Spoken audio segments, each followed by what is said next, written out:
Lại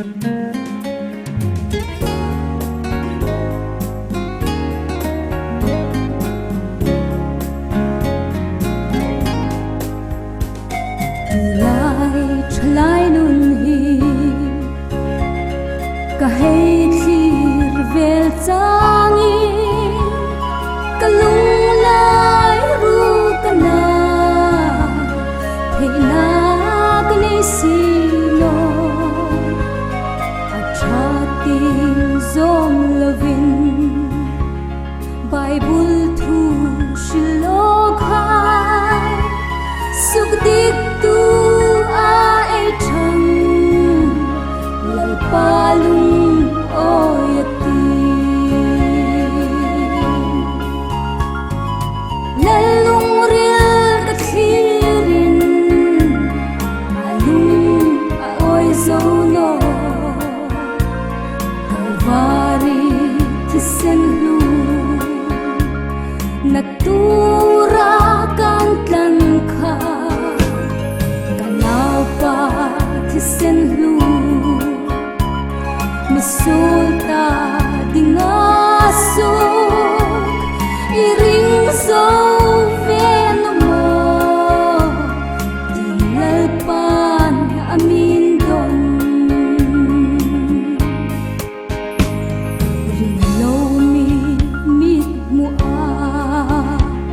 lalpa mel an lang no lalpa mel moi chu ei sup lang moi zo no ei che chi lenun dan an mi bel ching pha chung mangai ya min kan tu an ringam ngai tano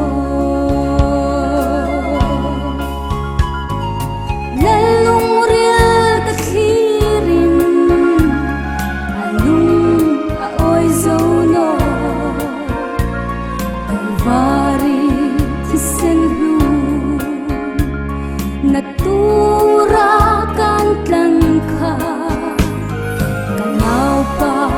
tisen lu misulta dingaso iring so venamo dinalpan amin don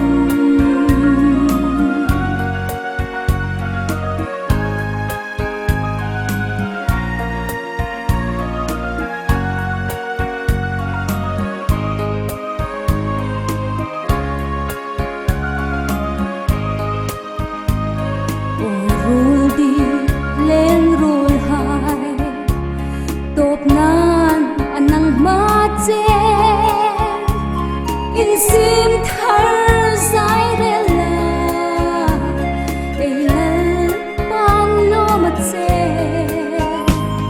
dok nan anang che chun lal parol moi tak chu chi a in thing pumin shan mun pan